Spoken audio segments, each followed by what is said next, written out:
आदाब, सत श्री अकाल दोस्तों। स्वागत है आप सबका मेरे YouTube चैनल स्वप्निल जंक्शन पर और मैं आशा करता हूं कि आप सभी स्वस्थ और सुरक्षित होंगे। दोस्तों, आज की इस वीडियो में मैं आपको वर्ष 2014 में लेकर जाना चाहता हूं।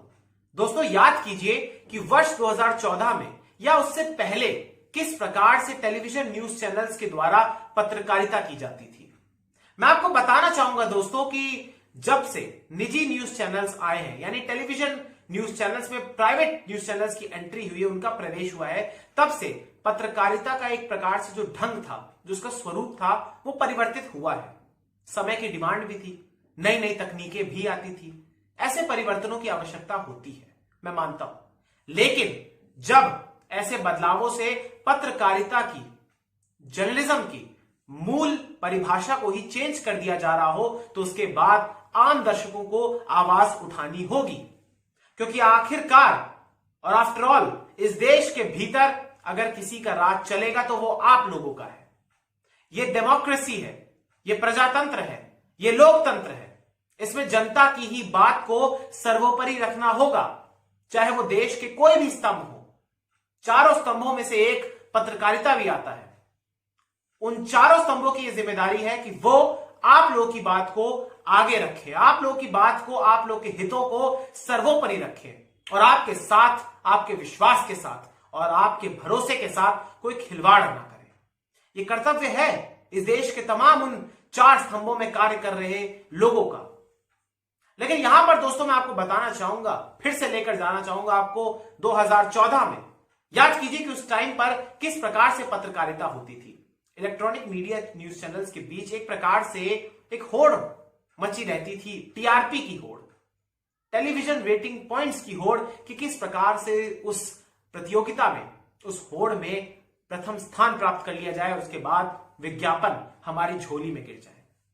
मैं आपको बताना चाहूंगा कि देश का जो टेलीविजन का बाजार है, जिसमें तमाम चैनल्स आते हैं, जिसमें एंटरटेनमेंट के चैनल हो, जिसमें मूवीज के चैनल हो, जिसमें जो डेली सोप्स के जो चैनल होते हैं, या फिर हिस्ट्री के जो चैनल होते हैं, मीडिया के जो चैनल होते हैं, ऐसे तमाम जितने भी भिन्न भिन्न प्रकार के जो न्यूज चैनल्स होते हैं, उन सबको अगर मैं एक प्रकार से रखूं तो उन सब के लिए 34,000 करोड़ के आसपास के विज्ञापन का मार्केट है।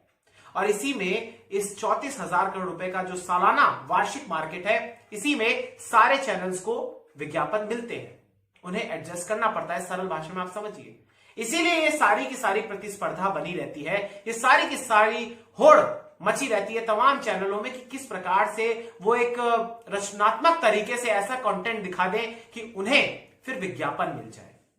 लेकिन फिर मैं आपको लेकर जाना चाहूंगा 2014 से पहले।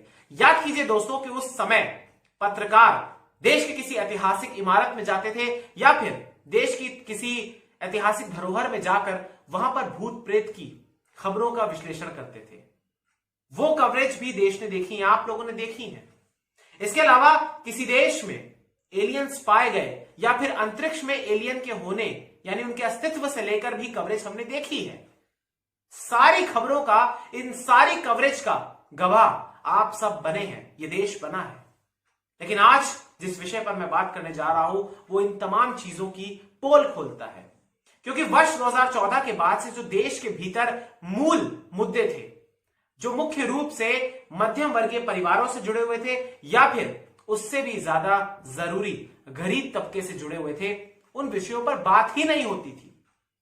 हर बार कुछ चुनिंदा विषयों को ही ले लिया जाता था और उसी पर कुछ तमाम पैनलिस्ट बैठ जाते थे, जो अपने आप को कथित रूप से विशेषज्ञ कहते थे, और वही आकर हर विषय पर कमोवेश किसी में दो गेस्ट आ जाते थे, किसी में 3, किसी में 4, किसी में 5, और वो ऐसे ही विषयों पर बात करते थे और हर विषय के वो ज्ञाता होते थे।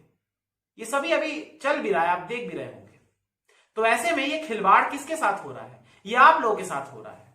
आप लोगों के भरोसे को, आप लोगों की भावनाओं को ठेस पहुंचाई जा रही है और आपको पता भी नहीं चल पा रहा है। आज भी आप देखिए कि देश के भीतर कुछ ऐसे विषयों पर बात हो रही है, महीनों से कवरेज चली आ रही है, और एक प्रकार से जो एजेंडा सेट किया जाता है मीटिंग के दौरान न्यूज चैनलों के भीतर, उस एजेंडे को जब ये लोग कई दिनों से चलाते हुए हफ्तों तक ले जाते हैं, फिर उसे महीनों तक ले जाते हैं, उसके बाद वो एजेंडा एक प्रकार से प्रोपेगेंडा में तब्दील हो जाता है। और फिर जनता के पास उतनी ही नॉलेज होती है, मैं आम जनता की बात कर रहा हूं, जितनी वो न्यूज चैनलों में देखते हैं। उन्हीं 3-4 विषयों पर बात होती है। और एक प्रकार से आप देखिए कि ये सारी की सारी क्रोनोलॉजी है। अगर आप नोटिस करेंगे इस कोरोना के दौर को अगर आप ले लीजिए, तो जब कोरोना में जब शुरुआत में तालाबंदी हुई थी, तो उस दौरान तबलीगी जमात का एक पूरा का पूरा 1 से 1.5 महीने का कवरेज चला था। उसके बाद आपको याद होगा फिर जून के महीने में जब दिवंगत अभिनेता सुशांत सिंह राजपूत की उन्होंने आत्महत्या की थी, उसके बाद वही मुद्दा अभी तक चला आ रहा है। फिर रिया चक्रवर्ती, उसके बाद बॉलीवुड की तमाम उन अभिनेत्रियों का नाम आया, ड्रग्स का एंगल आया, फिर बीच में रफाल का भी मुद्दा था कि रफाल आ रहा है। ऐसे तमाम विषयों पर कवरेज होती रही। कहीं ना कहीं देश के भीतर स्वास्थ्य सेवाओं में जो लूप होल्स हैं, चिकित्सा से जुड़े हुए जो लूप होल्स हैं, जो शिक्षा से जुड़े हुए जो लूप होल्स हैं, उनकी कहीं बात नहीं हुई। आपने ये नोटिस किया, आप जानते हैं ये बातें। आप 2016 को भी देखिए, जब उस दौरान नोटबंदी हुई थी, तो उससे जुड़े हुए जो नेगेटिव इंपैक्ट थे उनकी कहीं बात ही नहीं हुई। चुनाव में धांधली से लेकर देश के भीतर बेरोजगारी की समस्या तक कहीं बात होती ही नहीं है। और अगर होती भी है तो बस औपचारिकता या खाना पूर्ति निभाने के नाम पर उसे टॉप 100 या सुपरफास्ट न्यूज में चला दिया जाता है। कभी भी उस पर विस्तार से विश्लेषण नहीं होता। इक्का दुक्का अगर आप चैनलों को छोड़ दें जो आज भी पत्रकारिता को जीवित रखे हुए हैं, मैं उनके लिए हाथ जोड़कर उन्हें नमन भी करना चाहता हूं, जो कि इस माध्यम का बड़े अच्छे तरीके से, बड़ी बखूबी इस्तेमाल कर रहे हैं। लेकिन कुछ न्यूज चैनल्स ऐसे हैं जो अपने आप को तथाकथित रूप से देश का नंबर 1 चैनल कहते हैं, नंबर 2, नंबर 3 कहते हैं, जो अपने आप को टेलीविजन मीडिया का सर्वोपरि सर्वश्रेष्ठ चैनल कहते हैं, अपने आप को इस पूरी टेलीविजन पत्रकारिता का, इस पूरी इलेक्ट्रॉनिक मीडिया का बेताज बादशाह खुद को घोषित कर चुके हैं। मैं उनके बारे में जिक्र कर रहा हूं। ऐसा नहीं है कि इस देश के भीतर स्वतंत्र पत्रकार नहीं है, ऐसा नहीं है कि इस देश के भीतर निर्भीक पत्रकारिता नहीं होती है। आज भी आपने कई कवरेज देखी होंगी जिसमें ग्राउंड जीरो पर जाकर पत्रकार जाते हैं और अपनी जान को जोखिम में रखकर रिपोर्टिंग करते हैं, चाहे वो बाढ़ की रिपोर्टिंग हो या फिर कोई ऐसा विषय हो, कोई ऐसा मसला हो या फिर कोई ऐसा स्टिंग ऑपरेशन करना हो। ऐसे तमाम चीजों को वो करते हैं जिसमें उनकी जान को भी खतरा होता है, लेकिन वो कभी सामने नहीं आते हैं। सामने वही आते हैं जो मसाला पेश करते हैं और आप लोगों को वो एक प्रकार से एक प्रोपेगेंडा के तहत आप लोगों को अपने वश में कर लेते हैं। यह आपके साथ छल है, यह आपके साथ प्रपंच है। अब मैं आपको बताना चाहता हूं दोस्तों कि दरअसल ये विषय क्या है। दरअसल कल शाम मुंबई के पुलिस कमिश्नर परमवीर सिंह ने कल शाम 4 बजे के आसपास संवाददाता सम्मेलन किया, प्रेस वार्ता करी और इस पीसी में उन्होंने संगीन आरोप लगाए 3 चैनलों पर, जिसमें राष्ट्रीय चैनल रिपब्लिक नेटवर्क भी शामिल है। रिपब्लिक नेटवर्क वही जिसके editor in chief Arnab Goswami है, और इसके 2 चैनल्स आते हैं दोस्तों। एक अंग्रेजी में आता है जिसका नाम है रिपब्लिक RTV यानी रिपब्लिक टीवी, और जो इसका हिंदी का न्यूज चैनल है वो है R भारत, रिपब्लिक भारत। और इसके अलावा 2 और चैनल भी हैं दोस्तों जो कि रीजनल चैनल्स हैं, और एक क्षेत्रीय चैनल है, मराठी चैनल है। इनके नाम भी आप सुन लीजिए, फक्त मराठी और बॉक्स सिनेमा। ये दोनों के दोनों चैनल्स जो रीजनल चैनल है ये, और इसके अलावा रिपब्लिक टीवी नेटवर्क, इन 3 चैनलों का नाम लिया कल परमवीर सिंह ने, जो कि कमिश्नर है मुंबई के। अब यहां पर मैं आपको बताना चाहूंगा कि इन पर यह आरोप है कि इन्होंने फॉल्स TRP रैकेट में ये संलिप्त है, यानी मैनिपुलेट जो किया जाता है TRP के साथ, जो छेड़छाड़ की जाती है, जो धांधली की जाती है, उसका पर्दाफाश किया है कल मुंबई के कमिश्नर ने, पुलिस कमिश्नर ने। तो मैं आपको बताना चाहूंगा कि इस रैकेट का दरअसल मुंबई पुलिस की क्राइम ब्रांच ने भंडाफोड़ किया, और कल पीसी करते हुए उन्होंने कहा कि ये 3 न्यूज चैनल्स हैं, इनके जो भी प्रमोटर्स होंगे, इनके जो भी बड़े बड़े मालिक होंगे, यानी कोई भी व्यक्ति होगा इन चैनलों से जुड़ा हुआ, अगर जरूरी होगी, जरूरत होगा, तो फिर उनसे पूछताछ की जाएगी। सीधे तौर पर आप समझ ही गए होंगे कि ये किस पर इशारा कर रहे हैं। इसके अलावा मैं आपको दोस्तों बताना चाहूंगा कि कल यहां पर कुछ बातें और सामने आई जो कि परमवीर सिंह ने कही। उन्होंने कहा है कि देश के भीतर दरअसल जो ये सारा मामला है ये कहां से आया, मैं आपको बताता हूं, फिर उन्होंने क्या कहा वो भी बताऊंगा। उससे पहले मैं आपको बताना चाहूंगा दोस्तों कि देश के भीतर TRP जो कि होती है, जिसको हम कहते हैं टेलीविजन रेटिंग पॉइंट्स, जो कि ये निर्धारित करती है कि देश के भीतर कौन सा न्यूज चैनल और कौन सा न्यूज प्रोग्राम या कोई भी प्रोग्राम, कोई भी टीवी का जो चैनल है, न्यूज कैटेगरी का हो या किसी भी कैटेगरी का हो, वो कितना अधिक लोकप्रिय है। कोई भी चैनल या फिर कोई प्रोग्राम। तो इसे जो मेजर करता है, इसे जो एक प्रकार से जो संस्था जिस पर जिम्मेदारी है वो है बार्क, BARC। ये जो संस्थान है, इसका पूरा नाम भी आप सुन लीजिए, इसकी फुल फॉर्म भी जान लीजिए, ब्रॉडकास्ट ऑडियंस रिसर्च काउंसिल। अब इन्होंने हंसा रिसर्च ग्रुप प्राइवेट लिमिटेड नाम की एक कंपनी को इस बात की जिम्मेदारी दी कि वो कुछ चुनिंदा शहरों में कुछ चुनिंदा टीवी सेट्स पर एक बारोमीटर लगा दे। ये बारोमीटर से ये नापा जाता है कि कौन से टेलीविजन सेट पर कौन सा चैनल देखा जा रहा है, कितनी देर तक देखा जा रहा है, और हर गुरुवार को ये टीआरपी की रेटिंग्स आती है। अब मैं आपको बताना चाहूंगा कि ये बारोमीटर को जो सेट करने वाली यानी जो लगाने वाली एजेंसी है, इसका नाम है हंसा। हंसा के ऊपर ये जिम्मेदारी थी कि ये इन टीवी सेट्स में इस तमाम जो तकरीबन 30,000 के आसपास बैरोमीटर है, इन्हें इंस्टॉल भी करे और इनकी मेंटेनेंस के लिए भी वही कार्य करे। अब उसने एक रिपोर्ट करी, इंटरनल इन्वेस्टिगेशन करी, और उन्होंने जो एफआईआर एक दर्ज करवाई है, उन्हें इस बात की आशंका थी कि टीआरपी से छेड़छाड़ की जा रही है। 6 अक्टूबर की मैं आपको बात बता रहा हूं। 6 अक्टूबर को यह एफआईआर दर्ज कराई जाती है। इसके बाद जब इन्वेस्टिगेशन होती है तो उसमें हंसा के ही 2 पूर्व कर्मचारी सामने आते हैं, जिनके पास से लाखों रुपए भी बरामद किए जाते हैं। यह सारा मसला है।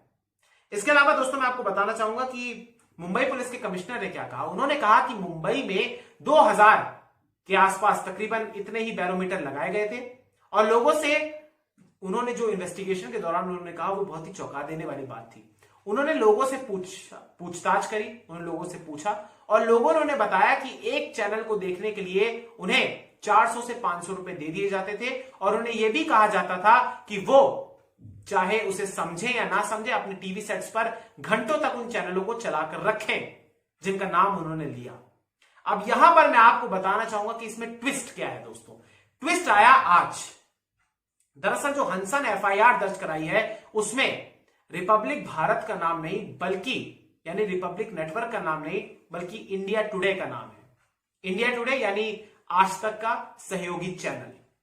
बहुत ही प्रसिद्ध आज तक, आप जानते हैं कि हिंदी भाषा के क्षेत्र में देश का एक प्रकार से बहुत ही लोकप्रिय चैनल है, उसी का सहयोगी है। इंग्लिश में इनका चैनल आता है, अंग्रेजी भाषा में आता है इंडिया टुडे, उसका नाम है। और उसके साथ ही कुछ और अन्य चैनलों का नाम जिक्र नहीं किया है स्पेसिफिकली, लेकिन ऐसे लिखा है कि कुछ और अन्य चैनल भी इसमें शामिल है। अब यहां पे मामला आ गया सीधे तौर पर India today versus Republic network के बीच। और अगर आप आज इन दोनों चैनलों को देखेंगे तो आप पाएंगे कि ये दोनों चैनल एक दूसरे पर आरोप प्रत्यारोप की राजनीति खेल रहे हैं। चाहे आप इंडिया टुडे देख लें, चाहे आप रिपब्लिक भारत या रिपब्लिक टीवी देख लें। अब मैं आपको बताना चाहूंगा दोस्तों कि अर्नब गोस्वामी, जो कि रिपब्लिक नेटवर्क के एडिटर इन चीफ है, उन्होंने क्या कहा। उन्होंने कहा है कि वो इस बात का खारिज करते हैं, इन खबरों का खंडन करते हैं, इन तमाम आरोपों को खारिज करते हैं सिरे से। उन्होंने कहा है कि वो मानहानि का केस भी दर्ज कराएंगे। उन्होंने साफ तौर पर परमबीर सिंह यानी कि जो मुंबई के कमिश्नर है, उन्हें इस बात की चेतावनी दे दी है कि आपको मैं कोर्ट में देखूंगा। इसके अलावा दोस्तों मैं आपको बताना चाहूंगा कि 4 लोगों को जो गिरफ्तार किया गया है, उन्हें 13 अक्टूबर तक रिमांड पर रखा गया है, पुलिस की हिरासत में उन्हें रखा गया है। इन 4 लोगों में 2 पूर्व कर्मचारी हैं हंसा के। इसके अलावा जो 2 लोग हैं वो मालिक हैं फक्त मराठी के और बॉक्स सिनेमा के, ये जो 2 रीजनल चैनल्स हैं। इसके अलावा दोस्तों मैं आपको बताना चाहूंगा कि दरअसल ये जो सारा विवाद है, अब इसमें आप इंडिया टुडे का भी पक्ष आप देख लीजिए, आज तक का भी पक्ष देख लीजिए। कल तक वो ऐसी कवरेज कर रहे थे जिसमें वो लगातार रिपब्लिक टीवी को टारगेट कर रहे थे, लेकिन आज वहां पर सिर्फ और सिर्फ हाथरस का ही विषय चल रहा है। आज वो अभी चुप्पी उन्होंने बरकरार रखी हुई है। शाम को क्या हो जाए, डिबेट शोज होते हैं या नहीं, वो आप देख सकते हैं साफ तौर पर, लेकिन सुबह तक का मैं आपको बता रहा हूं, उन्होंने इस विषय पर ज्यादा बातचीत नहीं करी है। इसके अलावा दोस्तों मैं आपको एक चीज और बताना चाहूंगा कि ये इन तमाम 4 लोगों के खिलाफ आईपीसी की सेक्शन 409 और 420 यानी 420 के तहत मुकदमा दर्ज किया गया है। इनके तहत अगर इन पर जो आरोप लगे अगर वो सिद्ध हो जाते हैं तो इन्हें जेल भी हो सकती है 7 वर्ष तक की, जुर्माना भी हो सकता है। इसके अलावा दोस्तों मैं आपको बताना चाहूंगा एक और अपडेट, वो है कि NBSA यानी न्यूज ब्रॉडकास्टिंग स्टैंडर्ड अथॉरिटी, इन्होंने आज तक पर 1 लाख रुपए का जुर्माना लगाया है। 16 जून को दरअसल अभिनेता सुशांत सिंह राजपूत, जो कि अब हमारे बीच नहीं है, उनके कुछ ट्वीट्स को इन्होंने दिखाया था जो कि फर्जी पाए गए थे। इस विषय में NBSA ने इन पर 1 लाख रुपए का जुर्माना भी लगाया है। इसके अलावा दोस्तों मैं आपको बताना चाहूंगा कि इंडिया टुडे ने भी अपना पक्ष रखते हुए कहा है कि उन्होंने भी एक डॉक्यूमेंट दिखाया, उसमें उन्होंने दिखाया कि उस डॉक्यूमेंट में रिपब्लिक भारत का जिक्र है, रिपब्लिक टीवी का जिक्र है। यानी आप साफ तौर पर देख सकते हैं कि दोनों ओर से आरोप प्रत्यारोप लगाए जा रहे हैं, लांछन लगाए जा रहे हैं, इल्जाम लगाए जा रहे हैं। अब ये मामला किस दिशा में जाता है, एक बात मैं आपको और बताना चाहूंगा कि मुंबई पुलिस के कमिश्नर से जब आज ये सवाल पूछा गया तो उन्होंने, जब किरकिरी उनकी हो रही थी, तो उन्होंने साफ तौर पर कहा कि इंडिया टुडे के विषय में उनसे जब बोला गया कि आप जो एफआईआर, जो मूल एफआईआर, उसमें तो रिपब्लिक नेटवर्क का नाम है ही नहीं, उसमें तो इंडिया टुडे का नाम है। तो फिर उन्होंने कहा कि हमने जो ये इन्वेस्टिगेशन कंडक्ट करवाई थी उसमें इंडिया टुडे पर कोई आरोप नहीं है। जिन लोगों से हमने बातचीत करी उन्होंने सीधे तौर पर, जो आरोपित हैं, उन्होंने सीधे तौर पर उनसे कहा है कि रिपब्लिक टीवी ने और इन तमाम जो 2 चैनल्स हैं उन्होंने पैसे देकर टीआरपी खरीदी है। तो इस प्रकार से आज उनका भी बयान आया। उनसे जब सवाल पूछे गए, तमाम लोग इस बात के 2 पक्ष हो सकते हैं दोस्तों, रिपब्लिक भारत को सपोर्ट करने वाले और इंडिया टुडे को सपोर्ट करने वाले। पर यह सोचिए आप कि इस देश के भीतर किस प्रकार से आपके साथ खिलवाड़ हो रहा है, क्योंकि आप ही हैं इस देश के भीतर जो इन न्यूज चैनलों को देखते हैं, लेकिन ये अपने हिसाब से आपको चीजें दिखाते हैं। अब इस पूरे विषय को लेकर क्या क्या अपडेट्स होंगी मैं आपको बताऊंगा, कुछ बड़ी अपडेट आएगी तो मैं आपको बताऊंगा, लेकिन फिलहाल मैं आपको बताना चाहूंगा कि दोनों ओर से तमाम जो दोनों न्यूज चैनल है वो अपने अपने पक्ष का बचाव कर रहे हैं, जो कि स्वाभाविक भी है, और एक दूसरे पर आरोप लगा रहे हैं। आरोप प्रत्यारोप का जो खेल है वो चल रहा है। इसके अलावा मैं आपसे यही कहूंगा कि अगर आपको इस पक्ष के बारे में जानना है तो या तो आप ऐसे न्यूज चैनलों को देख लीजिए जिन पर आरोप नहीं है, या फिर आप ये वीडियो भी देख सकते हैं, इसमें आपको मेरी वीडियो में समझ में भी आएगा। बहुत बहुत शुक्रिया, बहुत बहुत धन्यवाद। जय हिंद, जय भारत, वंदे मातरम, इनकलाब जिंदाबाद, सत्यमेव जयते। नमस्कार। और दोस्तों, जाते जाते मैं आपसे कहना चाहूंगा कि आजकल के इस युग में जहां तकनीक का ही केवल बोलबाला है, जहां डेटा ही आपकी सबसे बड़ी पूंजी है, जब डेटा से ही छेड़छाड़ की जाती है, तो फिर क्या हम इसे टेलीविजन के भाषा में या फिर एक प्रकार से देश की भाषा में, जो चुनाव होते हैं उसकी भाषा में, क्या टेलीविजन की बूथ कैप्चरिंग नहीं कह सकते हैं? ये कह सकते हैं, क्योंकि इस बार सेंधमारी हुई है टीआरपी में। और याद रखिएगा कि जिस प्रकार से देश की सेहत को निर्धारित करती है जीडीपी, उसी प्रकार से एक टेलीविजन चैनल की सेहत को निर्धारित करती है टीआरपी। और टीआरपी कौन देता है? वो आप देते हैं। और टीआरपी जिन्हें मिलती है उन्हें विज्ञापन मिलते हैं, और इसी में पूरी की पूरी ये छेड़छाड़ हुई है। यह है पूरा विवाद। और इन दोनों चैनलों के नाम पर मैं आपको बताना चाहूंगा दोस्तों कि आमने सामने है, और अब देखना यह है कि क्या इसमें ऊंट किस करवट बैठता है। आने वाले दिनों में कौन कौन से नए नए डेवलपमेंट सामने आते हैं। बहुत बहुत शुक्रिया, बहुत बहुत धन्यवाद। इस वीडियो को दोस्तों आप लाइक कर दिए, चैनल को सब्सक्राइब कर दिए, बेल का आइकन दबा दीजिए, ताकि जब भी मैं अपनी कोई भी वीडियो लूं आप तक उसका नोटिफिकेशन फौरी तौर पर पहुंच जाए। बहुत बहुत शुक्रिया, बहुत बहुत धन्यवाद। जय हिंद, जय भारत, वंदे मातरम, इनकलाब जिंदाबाद, सत्यमेव जयते। नमस्कार।